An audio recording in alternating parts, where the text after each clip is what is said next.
الحمد لله رب العالمين وبه نستعين وعلى أمور الدنيا والدين أشهد أن لا إله إلا الله الملك الحق المبين وأشهد أن سيدنا محمدا عبده ورسوله صادق الوعد الأمين اللهم صل وسلم وكرم وعظم على سيدنا محمد طب القلوب ودوائها وعافية الأبدان وشفائها ونور الأبصار وضيائها وقوت الأرواح وغذائها وعلى آله وصحبه وسلم سبحانك لا علم لنا إلا ما علمتنا إنك أنت العليم الحكيم رب اشرح لي صدري ويسر لي أمري واحلل عقدة من لساني يفقهوا قولي بجاه النبي والآل والأصحاب أما بعد. Hadirin jamaah Masjid Al-Amin yang dimuliakan oleh Allah Subhanahu wa taala.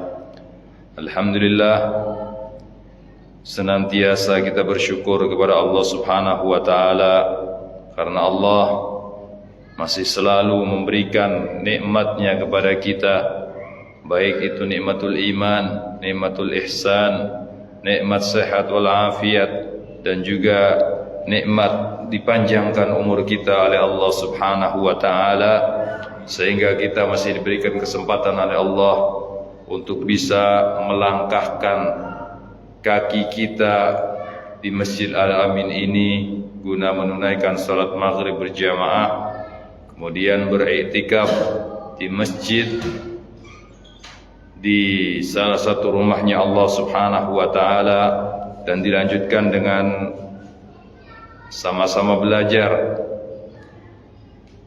ilmunya Allah Subhanahu wa taala. Mudah-mudahan apa yang kita lakukan pada saat ini semuanya diberikan pahala oleh Allah Subhanahu wa taala dan bisa menjadi bekal kita tatkala kita kelak menghadap Allah Subhanahu wa taala. Amin ya rabbal alamin.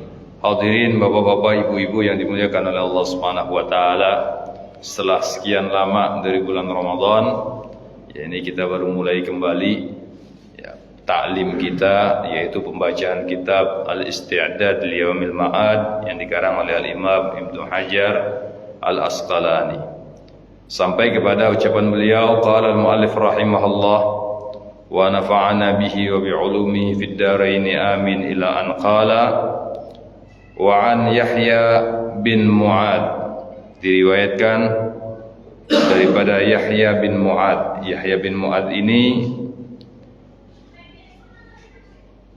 wa huwa Yahya bin Mu'ad bin Ja'far Ar-Razi.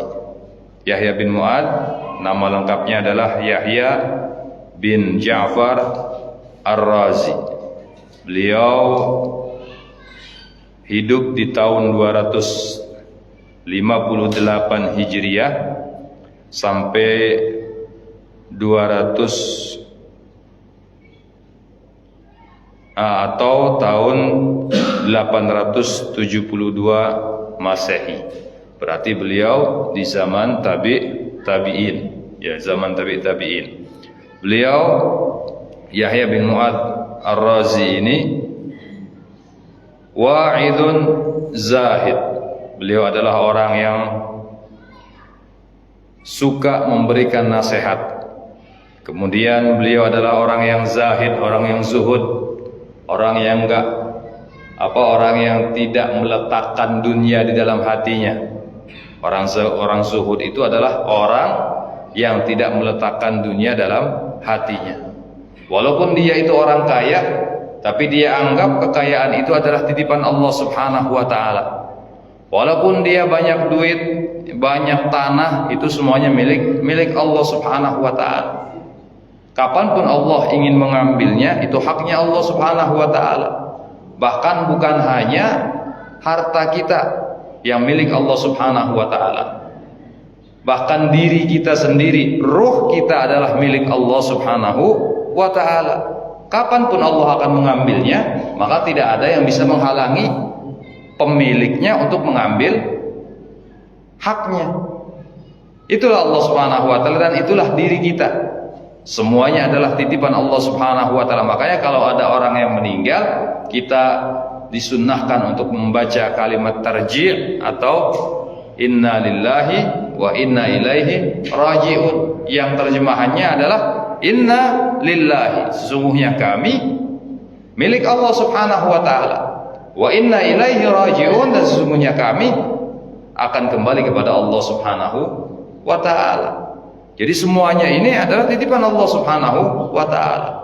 Diri kita, anak-anak kita, semuanya adalah titipan Allah Subhanahu wa taala. Amanah dari Allah Subhanahu wa taala yang betul-betul kita harus jaga amanah tersebut. Bagaimana cara menjaga amanah tersebut? Dengan melakukan semua perintah Allah Subhanahu wa taala. Kita punya diri adalah amanah yang Allah berikan kepada kita.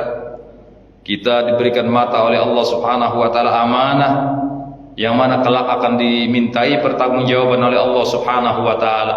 Gunakan mata kita untuk beribadah kepada Allah Subhanahu wa taala, untuk membaca Al-Qur'an, untuk melihat hal-hal yang baik, untuk melihat keindahan alam sebagai bentuk tafakkur kita kepada Allah Subhanahu wa taala.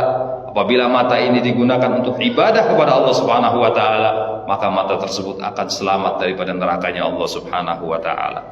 Kita pun diberikan mulut oleh Allah Subhanahu wa taala, adalah amanah dari Allah Subhanahu wa taala. Kita harus bisa menjaga mulut kita, bisa menggunakannya dalam hal-hal yang baik, dalam membaca Al-Quran, baca sholawat Nabi misalnya, baca dzikir dan semua yang diperintahkan oleh Allah Subhanahu wa taala. Dan juga kita jaga lisan kita, mulut kita ini daripada perkataan-perkataan yang tidak baik, daripada bohong, daripada mencaci orang lain, daripada merendahkan orang lain, daripada kesaksian yang palsu dan lain sebagainya. Ini harus kita, daripada ghibah, kita harus hindari itu semuanya. Karena nanti di akhirat juga lisan kita akan dimintai pertanggungjawaban oleh Allah Subhanahu wa taala. Bahkan di akhirat nanti Allah mengatakan dalam surat Yasin, "Al-yauma nakhtimu ala afwahihim wa tukallimuna aydihim wa tashhadu arjuluhum bima kanu yaksibun." Nanti tatkala kita berada di hadapan pengadilan Allah Subhanahu wa taala, Allah mengunci mulut-mulut kita semuanya. Semua mulut dikunci, tidak ada yang bisa berbohong di hadapan Allah Subhanahu wa taala. Al-yauma nakhtimu ala afwahihim wa tukallimuna aydihim, dan tangan-tangan mereka akan berbicara di hadapan Allah Subhanahu wa taala, bersaksi di hadapan Allah Subhanahu wa taala, ya Allah, saya nikmat-Mu yang Engkau berikan sebagai amanah kepada makhluk-Mu ini, ya Allah, dia gunakan untuk berbuat baik, dia gunakan untuk bermaksiat kepada Allah Subhanahu wa taala, kepadamu ya Allah. Nanti itu akan bicara tangan kita di hadapan Allah Subhanahu wa taala. Wa tashhadu arjuluhum bima kanu yaksibun, dan kaki-kaki mereka juga menyaksikan apa yang dilakukan tatkala dia hidup di dunia. Kaki berbicara di hadapan Allah Subhanahu wa taala, ya Allah, saya ini nikmat kaki ya Allah yang Engkau berikan kepada makhluk-Mu ini ya Allah. Dia gunakan untuk jalan ke diskotik ya Allah, untuk jalan dugem ya Allah, untuk jalan yang baik misalnya ke majelis ta'lim ya Allah, jalan ke masjid ya Allah. Nah, ini dipertanggungjawabkan di hadapan Allah Subhanahu wa taala, dan tidak ada yang bisa mengelak daripada persidangan Allah Subhanahu wa taala. Enggak ada. Ya, tatkala di sidang di pengadilannya Allah Subhanahu wa taala, nyogok biar bebas. Enggak boleh. Di hadapan Allah Subhanahu wa taala, yang baik akan masuk surga, yang tidak baik disediakan neraka oleh Allah Subhanahu wa taala. Nah, maka dari itu semua apa yang Allah berikan kepada kita dari kenikmatan dan juga badan kita adalah nikmat dari Allah Subhanahu wa taala. Ya, adalah amanah dari Allah Subhanahu wa taala. Orang yang zuhud adalah orang yang menganggap semua yang dia miliki di dunia ini adalah titipan Allah Subhanahu wa taala, dan tidak menjadikan semua pemberian Allah itu sebagai miliknya. Tidak dia letakkan di dalam hatinya. Punya harta yang banyak, titipan Allah Subhanahu wa taala. kapanpun Allah mengambilnya, dia pasrah, dia tawakal kepada Allah Subhanahu wa taala. Rumahnya misalnya kerampokan, hartanya habis ludes, itu sudah kehendak Allah, tidak menyesal di dalam hatinya. Dia punya anak, dia merasa anaknya adalah titipan dari Allah Subhanahu wa taala. Allah Subhanahu wa taala mengambil anak tersebut, dia pasrah, dia tawakal kepada Allah, karena anak hakikatnya adalah titipan Allah Subhanahu wa taala dan itu adalah milik Allah Subhanahu wa taala. Ini namanya orang yang zuhud. Nah, jadi Al-Imam Yahya bin Mu'ad bin Ja'far Ar-Razi ini, beliau adalah seorang yang zuhud. Lam yakun lahu nadhirun fi waqti. Tidak ada orang yang mengungguli beliau. Beliau orang yang paling zuhud. Beliau adalah orang yang paling alim di zaman beliau. Jadi beliau, ya kalau sekarang bisa kita sebut sebagai mufti di kotanya. Tidak ada yang menyaingi beliau di tempat beliau di waktu beliau hidup. Min ahli ra'i. Min ahli ra'i. Ya, beliau juga punya ide-ide yang cemerlang. Punya pendapat-pendapat tentang agama yang bagus, yang bisa diikuti oleh kaum muslimin, yang bisa membangun Islam, yang bisa meningkatkan daripada kualitas kaum muslimin pada waktu itu. Aqama bi Balakhin. Beliau tinggal bermukim di kota Balakh. Kota Balakh ini sekarang salah satu daerah di negara Iran, namanya Balakh. Wa mata fi Naisabur, dan beliau meninggal di daerah namanya Naisabur, ya, perbatasan antara Rusia dengan Iran, Naisabur. Seperti Al-Imam Allahumma shalli ala Muhammad, salah satu imam Muslim, kalau tidak salah, beliau dari Naisabur, ya, dari Naisabur. Nah, ini kelahiran beliau tinggal di Balakh dan meninggal di Naisabur. Ini Imam Yahya bin Mu'ad Ar-Razi. Beliau mengatakan, Al-Imam Yahya bin Mu'ad Ar-Razi mengatakan, ma'asallahu karimun wa ma'atharad dunya al-akhirati hakimun. Tidaklah orang mulia itu dia bermaksiat kepada Allah Subhanahu wa taala. Orang yang mulia, orang yang punya derajat tinggi, orang yang mempunyai iman yang kuat, dia tidak mungkin bermaksiat kepada Allah Subhanahu wa taala. Makanya Allah katakan dalam Al-Quran, inna akramakum indallahi atqakum. Sesungguhnya orang yang paling bertakwa daripada kalian adalah orang yang paling mulia di antara kalian adalah orang-orang yang bertakwa daripada kalian. Jadi orang yang mulia termasuk orang yang bertakwa kepada Allah Subhanahu wa taala. Kalau orang itu bertakwa, berarti dia tidak akan bermaksiat kepada Allah Subhanahu wa taala. Wa ma atharud dunya al-akhirati hakimun, dan tidaklah orang yang bijak itu, dan orang bijak itu tidaklah dia mengutamakan dunia atas akhirat. Orang yang bijaksana, dia tidak mungkin mendahulukan dunia daripada akhirat. Mesti yang dia dahulukan adalah akhiratnya. Itu namanya orang yang bijak.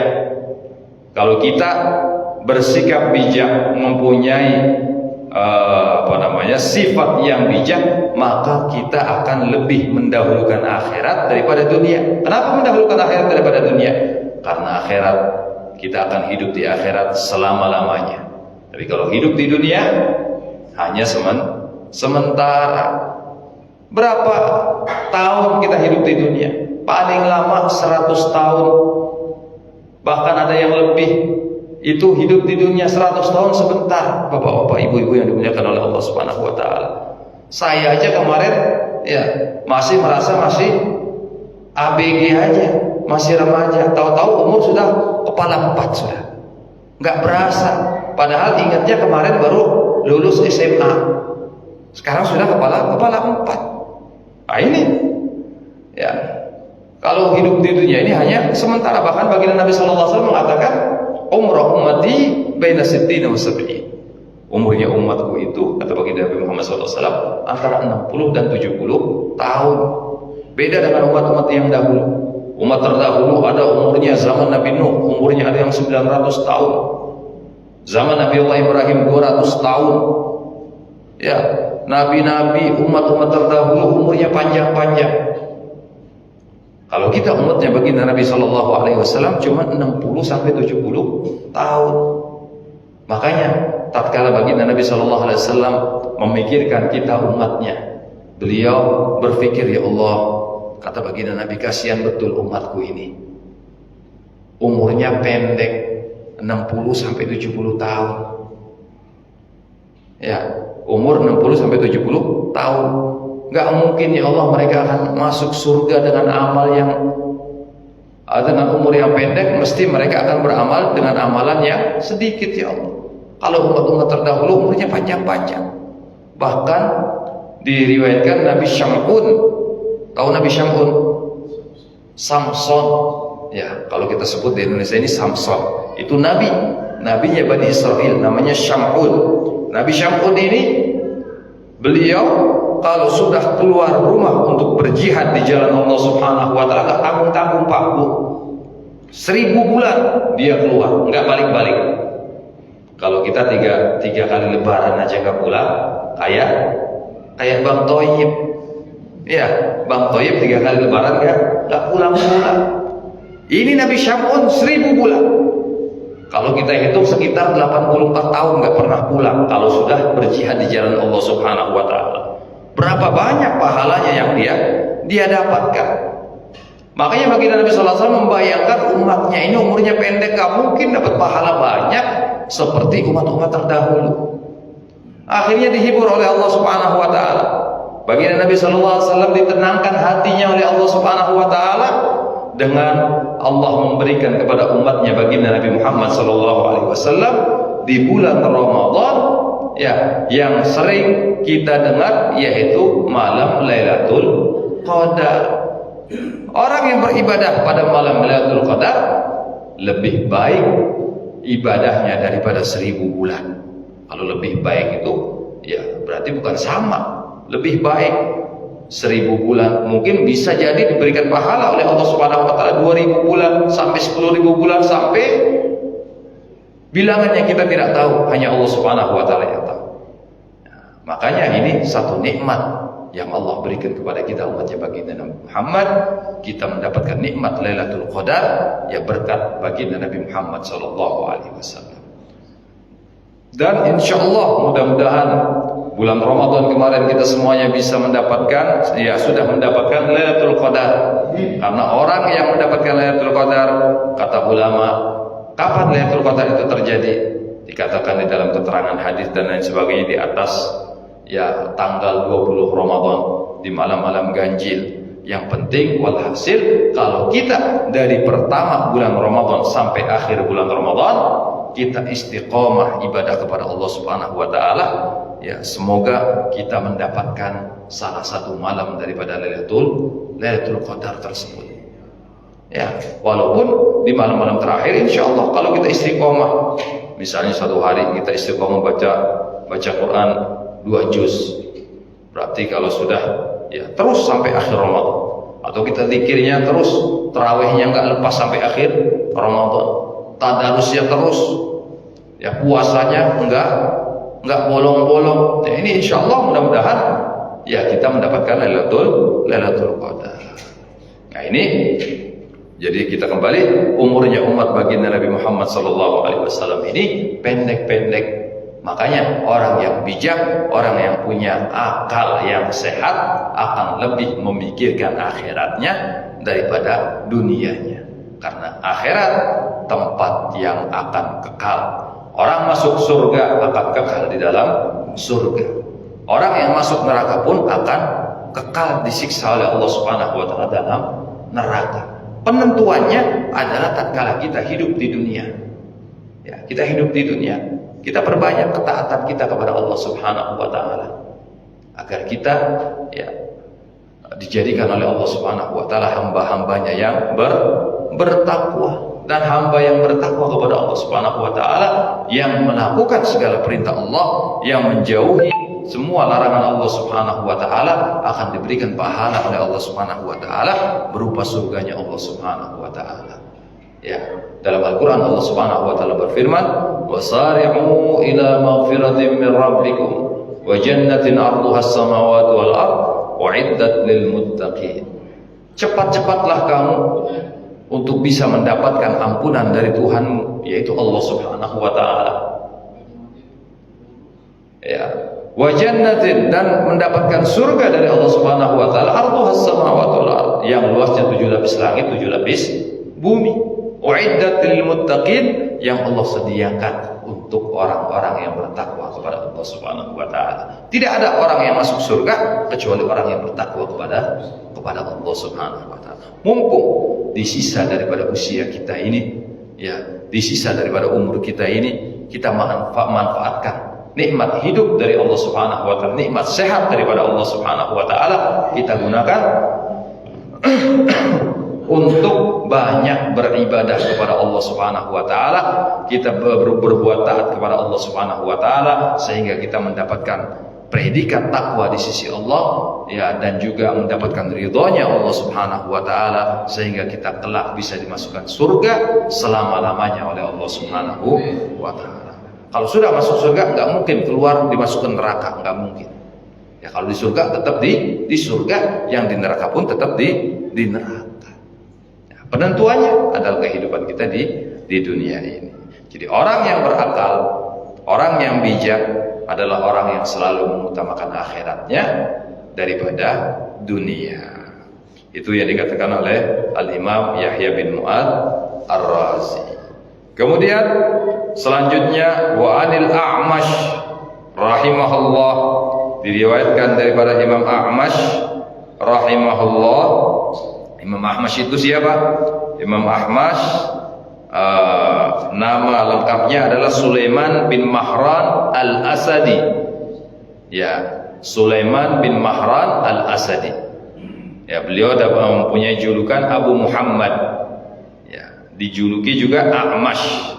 Tabi'iyun masyhur. Beliau adalah seorang tabi'in. Tabi'in itu orang yang hidup setelah zaman sahabat. Yang dikatakan oleh baginda Nabi sallallahu alaihi wasallam, "Tuba man ra'ani, wa man ra'a man ra'ani, wa man ra'a man ra'a man ra'ani," kata baginda Nabi. Beruntung, kata baginda Nabi, orang yang pernah memandang aku. Siapa yang pernah memandang baginda Nabi sallallahu alaihi wasallam? Para sahabat Nabi. Mereka belajar dengan baginda Nabi, mereka kumpul dengan baginda Nabi, mereka bermuamalah dengan baginda Nabi, setiap hari berjumpa dengan baginda Nabi sallallahu alaihi wasallam, selalu melihat wajah baginda Nabi sallallahu alaihi wasallam. Ini para sahabat, mereka termasuk orang-orang yang beruntung, kata baginda Nabi. Kemudian dilanjutkan oleh baginda Nabi sallallahu alaihi wasallam, wa tuba man ra'a man ra'ani, dan beruntung juga orang yang pernah memandang orang yang memandang aku. Artinya beruntung orang yang pernah memandang sahabat Nabi sallallahu alaihi wasallam. Orang yang memandang sahabat Nabi beruntung, para tabi'in, orang atau generasi yang hidup setelah zaman sahabat. Nah, ini termasuk golongan orang yang beruntung karena memandang sahabat, memandang orang yang pernah memandang baginda Nabi Muhammad sallallahu alaihi wasallam. Kemudian dilanjutkan oleh baginda Nabi sallallahu alaihi wasallam, ya, wa man ra'a man ra'a man ra'ani, dan beruntung juga orang yang pernah melihat orang yang melihat aku. Berarti orang yang melihat tabi'in. Ya, tabi'in adalah orang yang melihat tabi'in. Tabi'in yang melihat sahabat yang melihat baginda Nabi Muhammad sallallahu alaihi wasallam. Mereka termasuk golongan orang-orang yang beruntung, zamannya masih dekat dengan baginda Nabi sallallahu alaihi wasallam. Dan mudah-mudahan hadis ini berlanjut sampai yaumul kiamah. Kita pun demikian, mudah-mudahan dapat yang dikatakan oleh baginda Nabi sallallahu alaihi wasallam, termasuk golongan orang-orang yang beruntung. Ya, kita pernah memandang guru kita pernah memandang gurunya pernah memandang gurunya gurunya lagi pernah memandang gurunya, sampai kepada tabi'in, sampai kepada tabi'in memandang tabi'in memandang sahabat, dan sahabat memandang baginda Nabi Muhammad sallallahu alaihi wasallam. Ini berarti pandangan kita tersambung sampai kepada baginda Nabi Muhammad sallallahu alaihi wasallam. Kita juga melihat para habaib, ya, habaib yang satu yang pernah kita lihat pernah melihat ayahnya pernah melihat kakeknya pernah melihat buyutnya pernah melihat, apalagi habis buyut, cangganya kata orang Jawa. Ya, habis cangga melihat warengnya, habis warengnya melihat udeg-udegnya, habis udeg-udeg apalagi? Nggak tahu dah. Ya, terus sampai kepada baginda Nabi Muhammad sallallahu alaihi wasallam. Dan mudah-mudahan dengan kita memandang para habaib dan para ulama, menyambungkan pandangan kita sampai kepada baginda Nabi Muhammad sallallahu alaihi wasallam, dan kita dijadikan sebagai oleh Allah Subhanahu wa taala seperti janji baginda Nabi Muhammad sebagai orang-orang yang beruntung. Nah, ini kita kembali, ya.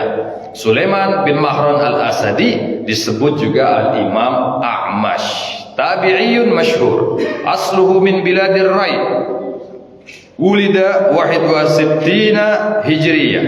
Beliau tinggal atau dilahirkan di kota Rai namanya. Ya, ada di Arab itu namanya kota Rai, bukan Roy Martin, bukan. Ya, kota Rai namanya.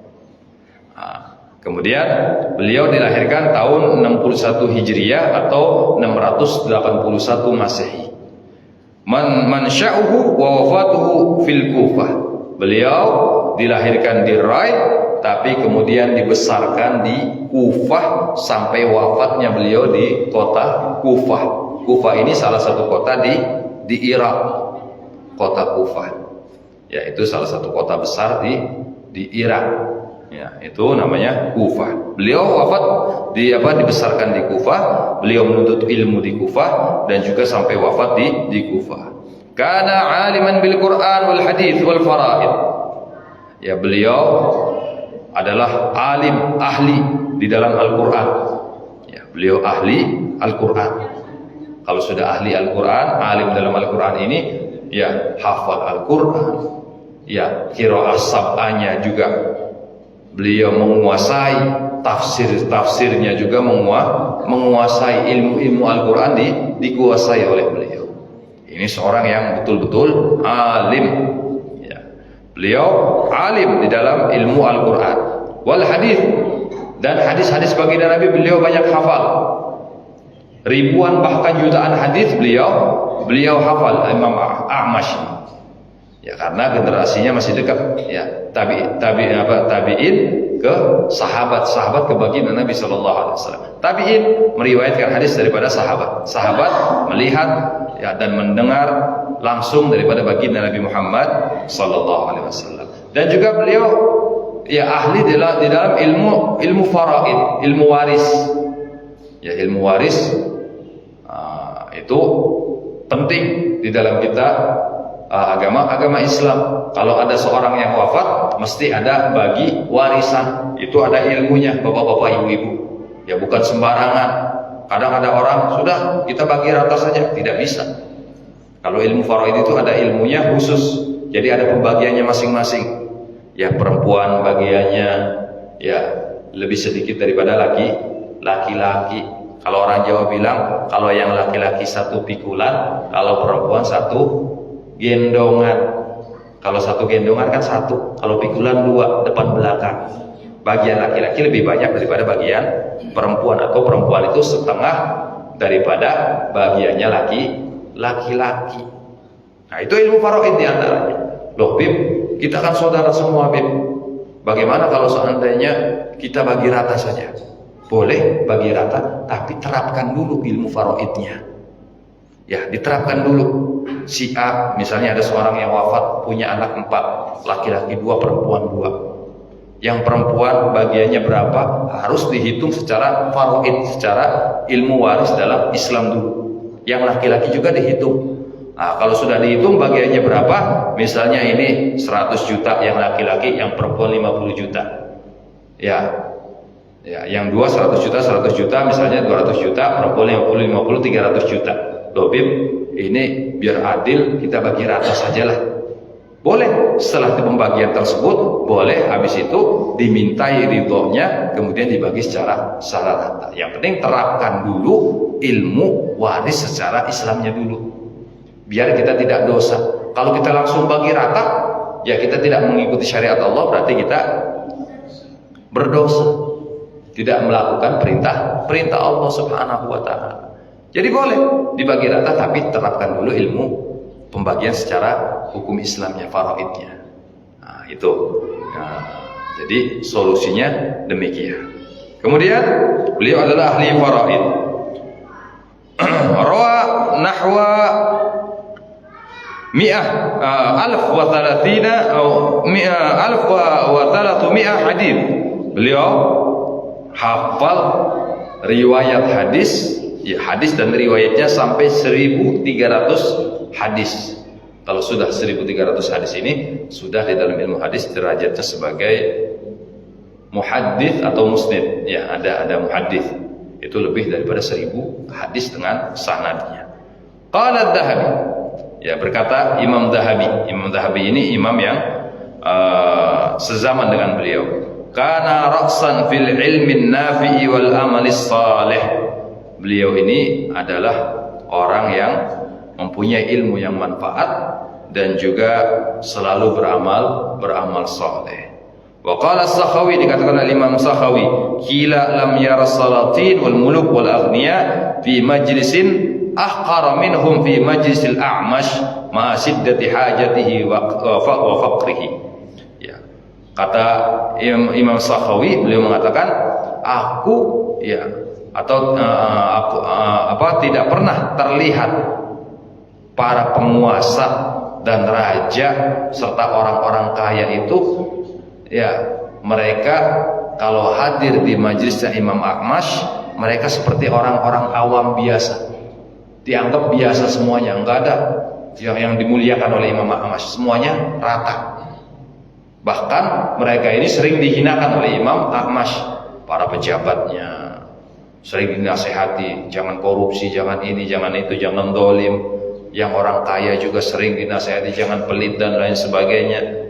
Nah, jadi tidak ada orang yang kaya, tidak ada pejabat-pejabat yang hadir di majelisnya Imam A'mash kecuali mereka ini ya selalu dinasehati dan dianggap sama dengan jamaah-jamaah yang lain. Tidak ada di orang kaya didudukan di depan, pejabat didudukan di depan, enggak ada, sama semuanya di belakang beliau. Ini Imam A'mash radhiyallahu taala anhu. Ya, tufiya sanah mi'ah 48. Beliau meninggal tahun 148 Hijriah atau bertepatan dengan 765 Masehi. Beliau hidup ya umur atau beliau wafat genap di umur 87 tahun. Ini Imam A'mash. Beliau meninggalnya umur 87. Apa yang beliau katakan? Beliau Imam A'mash mengatakan, "Man kana ra'su malihi taqwa." Barang siapa yang modal utamanya adalah takwa kepada Allah Subhanahu wa taala, orang yang punya modal. Kalau orang dagang ya harus punya modal. Kita hidup di dunia ini ibarat kita berdagang dengan Allah Subhanahu wa taala. Kita dagangan, kita punya dagangan dibeli oleh Allah Subhanahu wa taala. Dalam Al-Qur'an Allah Subhanahu wa taala berfirman, "Innallaha ashtara minal mu'minina anfusahum wa amwalahum bi anna lahumul jannah." Sesungguhnya Allah Subhanahu wa taala ishtara, membeli, minal mu'minin, daripada orang-orang mukmin, anfusahum, diri mereka dan harta mereka dibeli dengan apa oleh Allah Subhanahu wa taala? Bi anna lahumul jannah, dibeli dengan surganya Allah Subhanahu wa taala. Jadi hidup kita di dunia ini sudah dibeli oleh Allah Subhanahu wa taala. Ya, ketaatan kita, takwa kita di dunia ini sudah dibeli oleh Allah Subhanahu wa taala. Ya, dibeli dengan apa? Dengan surga. Kalau kita bertakwa, maka bayarannya adalah surganya Allah Subhanahu wa taala. Kita hidup di dunia ini ibarat jual beli dengan Allah Subhanahu wa taala. Ya, kita punya modal takwa kepada Allah Subhanahu wa taala. Allah membelinya dengan surganya Allah Subhanahu wa taala. Jadi orang yang punya, kata beliau, orang yang punya modal utamanya adalah takwa, maka kallatil alsinatu an wasbirib hidini, maka lisannya itu ya akan payah, akan susah untuk menceritakan keuntungan agamanya. Ya, keuntungan agama maksudnya pahalanya ini sangat banyak. Kalau orang punya modalnya takwa, maka keuntungannya adalah pahala dari Allah Subhanahu wa taala. Pahalanya begitu banyak sampai nggak bisa dicatat, nggak bisa diceritakan. Pahalanya saking banyaknya kalau orang bertakwa kepada Allah Subhanahu wa taala. Ya, kalau sudah bertakwa, punya pahala yang banyak, maka pasti akan dimasukkan surga oleh Allah Subhanahu wa taala. Kemudian wa man kana ra'su malihi dunya kallatil alsunu an wasfi khusrani dinihi. Ya, barang siapa yang modal hidupnya itu dunia, ya dia ngurusin dunia, kerja, berangkat pagi, pulang malam, ibadahnya kocar-kacir. Yang dikejar adalah dunia, dikejar adalah harta. Padahal orang ngejar harta, bapak-bapak, ibu-ibu, nggak mungkin dinikmatin. Dari muda orang bekerja, mulai umur 15 tahun misalnya, keluar SMP, keluar SMA, 18 tahun kerja, sampai umur 68 atau 58 pensiun. Berapa tahun? Berapa tahun? 40 tahun misalnya. Dia sampai umur dari 18 tahun sampai 58, berarti berapa? 40 tahun ngejar dunia, nyari dunia. Paling dinikmatin dunia paling banter 10 sampai 20 tahun. Dunia yang 40 tahun dia kejar, dia kumpulkan, paling tidak dinikmati ya kalau dia umurnya sampai 60, ya 60 berarti cuma 10 tahun. 68 tahun itu cuma 10 tahun. Dia nikmati ya apa yang dia kumpulkan selama 40 tahun. Yang nikmatin selanjutnya siapa? Keluarganya, istrinya, anak-anaknya. Mending kalau istrinya, kalau suaminya meninggal gak kawin lagi. Kalau kawin lagi, harta suaminya dibuat kawin dengan orang lain. Nah ini. Jadi ya orang yang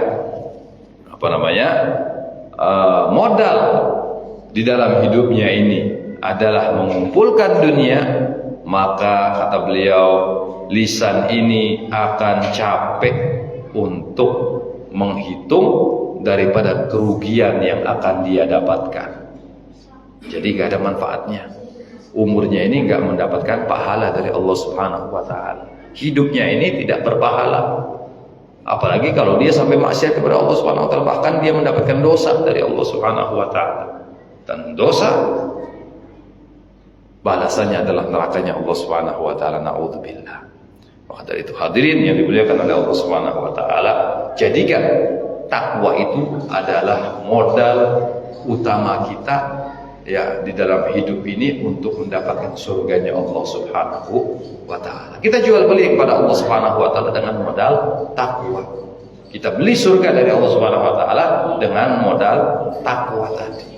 Mudah-mudahan ya kita semuanya kelak ya dengan bertakwa kepada Allah Subhanahu wa taala dimasukkan surga oleh Allah Subhanahu wa taala. Amin ya rabbal alamin. Satu lagi ya. Wa an Sufyan Ats-Tsauri, diriwayatkan daripada Sufyan Ats-Tsauri. Ya, Sufyan Ats-Tsauri ini namanya Sufyan bin Sa'id bin Masruq Ats-Tsauri. Nah, min Bani Tsaur ibni Abdi Manaf. Ibni Abdi Manaf, Abu Abdullah Amirul Mukminin fil Hadis.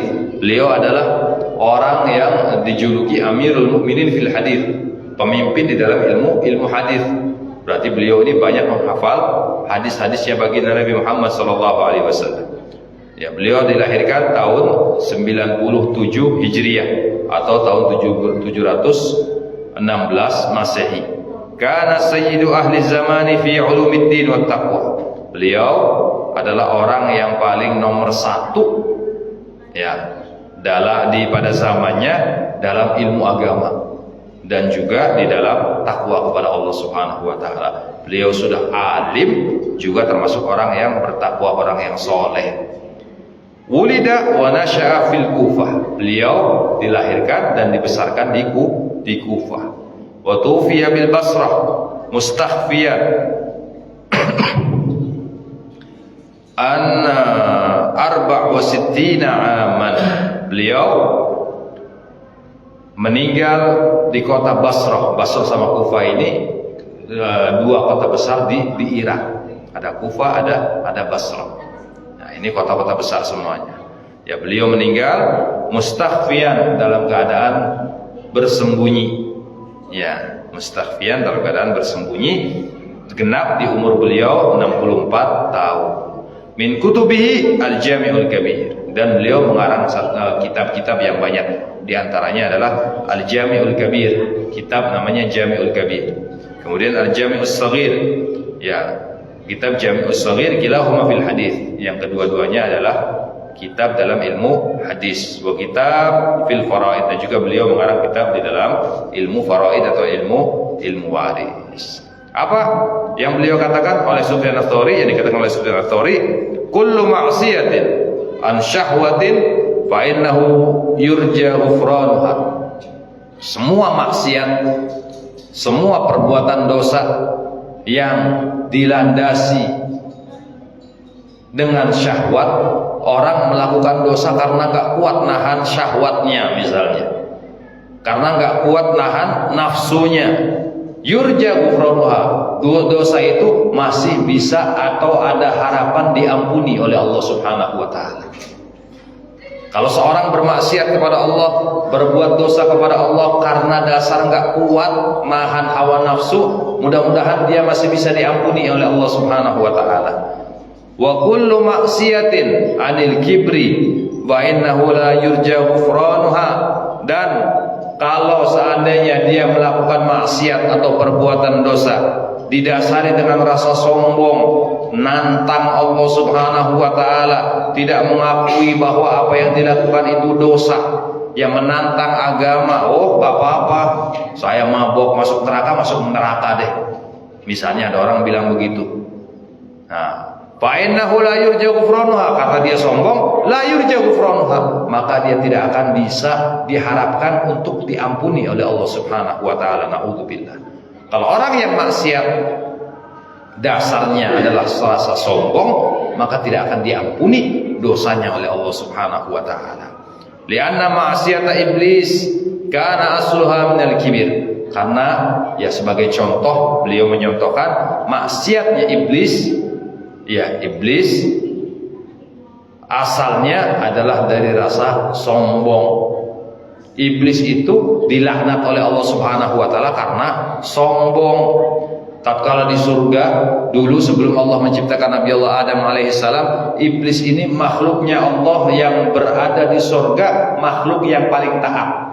Malaikat kalah taatnya sama iblis. Bahkan iblis itu di dalam qaul atau pendapat ulama dikatakan iblis itu takmirnya surga. Dulu itu takmirnya surga. Kalau ini Masjid Al-Amin takmirnya Pak Ajat, ya, ketua takmirnya Pak Ajat. Kalau di surga dulu takmirnya iblis. Sebelum Allah menciptakan Nabi Allah Adam alaihissalam. Kemudian Allah menciptakan Nabi Allah Adam alaihissalam. Ya, tatkala Allah menciptakan Nabi Allah Adam, penduduk daripada surga protes. Malaikat pun protes kepada Allah Subhanahu wa taala. Ada apa ya Allah? Ya, Engkau menciptakan makhluk yang nanti akan bisa merusak dunia, akan bisa menumpahkan darah di atas dunia. Ya, dalam surat Al-Baqarah dijelaskan demikian. Ya, ada apa ya Allah Engkau menciptakan makhluk yang bakal menumpahkan darah dan merusak dunia ini ya Allah. Kata Allah Subhanahu wa taala, inni a'lamu ma la ta'lamun. Aku ini lebih tahu daripada yang kalian tahu, kata Allah Subhanahu wa taala. Malaikat dijawab oleh Allah Subhanahu wa taala, sudah diam saja. Akhirnya malaikat tatkala Allah menciptakan Nabi Allah Adam alaihi salam, yang Allah ciptakan Nabi Adam itu daripada tanah, ya, kemudian ditiupkan roh, kemudian dengan izin Allah Subhanahu wa taala tercipta Nabi Allah Adam alaihi salam. Ya, kemudian semua penduduk surga diperintah oleh Allah Subhanahu wa taala untuk sujud kepada Nabi Allah Adam. Ya, intinya ya sujud kepada Nabi Allah Adam sebagai bukti ketaatan penduduk surga kepada Allah Subhanahu wa taala. Allah sengaja yang memerintahkan semua penduduk surga untuk sujud kepada Nabi Adam. Allah pengen tahu taat apa enggak. Ternyata malaikat semuanya sujud kepada Nabi Allah Adam, mentaati perintah Allah Subhanahu wa taala. Kecuali iblis. Ya, iblis enggak mau, apa wastakbar. Dia enggak mau sujud kepada Nabi Allah Adam, ya, dan juga sombong. Iblis katakan, ya Rabb, khalaqtani min narin wa khalaqtahu min tin. Ya Allah, Engkau ciptakan aku ini daripada api, ya Allah. Api ini lebih mulia daripada Engkau menciptakan Adam dari tanah. Api lebih mulia daripada Adam, ya Allah. Aku lebih baik daripada Adam, ya Allah.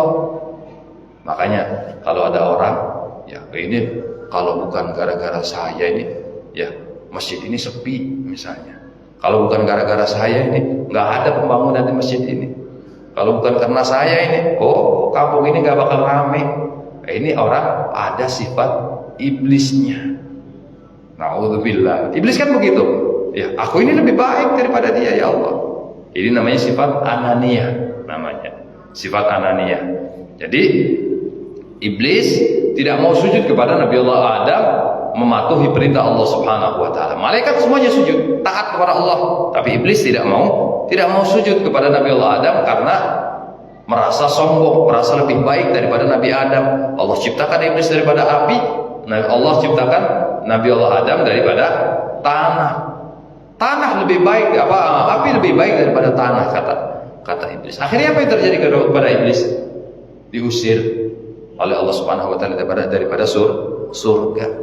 Sebelum Nabi Adam diturunkan ke dunia, iblis sudah duluan diusir daripada surganya Allah Subhanahu wa taala. Sampai hari kiamat, iblis itu dilaknat oleh Allah Subhanahu wa taala. Pernah sekali waktu, bapak-bapak, ibu-ibu, iblis ini di zaman Nabi Musa ditawarin. Iblis, kata Nabi Musa, ente pengen taubat enggak sama Allah? Ya, biar dosa-dosa ente ini diampuni sama Allah Subhanahu wa taala. Kata iblis mikir-mikir. Kata iblis, bolehlah. Coba ente mintain sama Allah wahai Musa. Kata iblis. Kemudian dimintakan oleh Nabi Musa kepada Allah Subhanahu wa taala, ya Allah, iblis ini ada niatan pengen taubat. Kata Allah Subhanahu wa taala, boleh, baik. Boleh iblis bertaubat, tapi dengan syarat. Apa syaratnya, ya Allah? Syaratnya Nabi Adam sudah diturunkan ke dunia, Nabi Adam sudah wafat, dikuburkan di dunia. Kata Allah Subhanahu wa taala, iblis suruh cari makamnya Nabi Adam, tetap suruh sujud kepada Nabi Adam sebagai bentuk taatnya kepada Allah Subhanahu wa taala. Oke, kata Nabi Musa. Akhirnya Nabi Musa menyampaikan kepada iblis, iblis, Allah akan mengampuni kamu. Dan syaratnya gampang. Apa syaratnya Musa? Gampang katanya. Ya, enggak susah. Ya, enggak susah. Apa syaratnya Musa? Yang penting ya kamu, kata Allah Subhanahu wa taala, cari kuburannya Nabi Adam, ya. Kemudian kamu sujud di hadapan kuburannya Nabi Adam sebagai bentuk taat kamu kepada Allah Subhanahu wa taala. Apa jawab iblis? Kalau itu tetap saya enggak mau. Kata iblis. Makanya dilaknat, naudzubillah, sampai yaumul qiyamah. Iblis itu dilaknat oleh Allah Subhanahu wa taala. Nah, ini ya maksiatnya iblis. Jadi kalau kita kembali, maksiatnya iblis ya asalnya adalah rasa sombong. Dia tidak mau sujud kepada Nabi Allah Adam alaihissalam. Ya. Wa zallatu Adam alaihissalam kana asluha minasyahwah.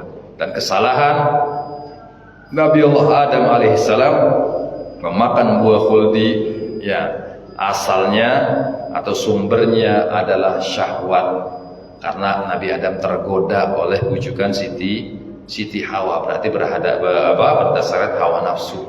Dan kesalahan Nabi Adam ya bukan kesalahan ya memang apa yang dilakukan oleh Nabi Adam tatkala memakan buah khuldi ya itu diampuni oleh Allah Subhanahu wa taala dan dimaafkan oleh Allah Subhanahu wa taala. Ya bukan kesalahan, tapi memang ini sudah takdirnya Allah Subhanahu wa taala.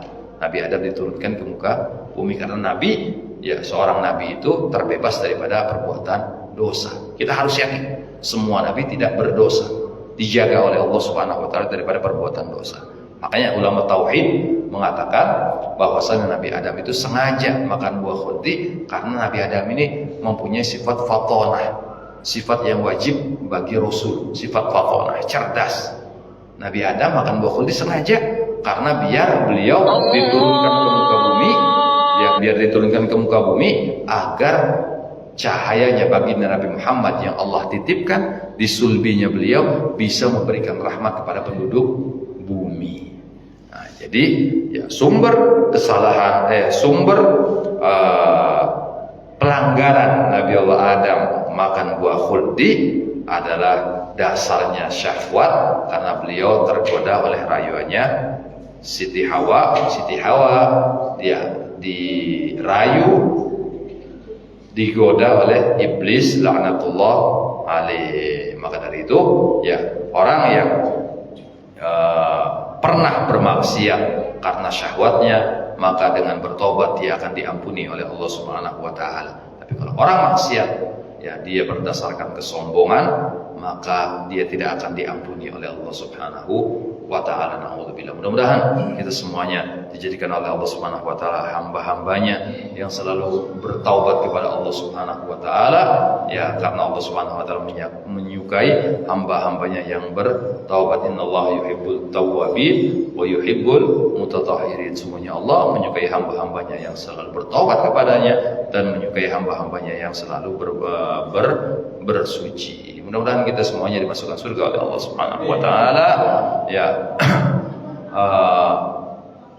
Dan dikumpulkan bersama baginda Nabi Muhammad sallallahu alaihi wasallam. Amin ya rabbal alamin. Ya rabbana i'tarafna bi annana i'tarafna wa annana asrafna ala ladha ashrafna fatub alaina tauba taghsil li kulli hauba wastur lana al-awrati wa aminir rawati waghfir li walidina rabbi wa mauludina wal ali wal ikhwani wa sairil khillani wa kulli dhi mahabba aw jiratin aw sahba wal muslimina ajma. Amin ya rabbi asma fadlan wa judan manna la biktisabim minna bil mustafa rasuli nahda bi kulli suli salla wa sallam rabbi alaihi addal habbi wa alihi wa sahbi idadat tashis sahbi walhamdulil ilahi fil bad'i wat tanahi. Rabbana fa'ala bima 'allamtana rabbi 'allimna alladhi yanfa'una rabbana waqina qarbatin nabiyina amal kutri wa tadhakkar rabbi wafiqna wa fikum lima tardadi wa fil karam wa rasulil kulli alam daima wa khillat ya 'ala man hadha bil khair wa nafa kulli syar. Rabbana sallallahu alaihi wa sallam wa qira bi dhamika al uyun wa qina rabbana kulli duyun qabla at-tartin wa sallallahu rabbik fir wastur antakum man satar wa salatu takshal mustafa min al haqi da'ana wa wafa bi kitabi bil nashishi wa 'ala laka wa 'ala ali kiram sharafa wa la sahbil masabil qarar. Allahumma hdina bi hudak waj'alna mimman yasharu fi ridak wa la tuwalina waliyan sibak wa la taj'alna min khalafa amraka wa 'asak. Hasbunallahu wa ni'mal wakeel wa la hawla wa la quwwata illa billahil 'aliyyil 'azim. Sallallahu alaihi wasallam Muhammadin wa alihi wasallam. Alhamdulillahi rabbil alamin. Wassalamualaikum warahmatullahi wabarakatuh.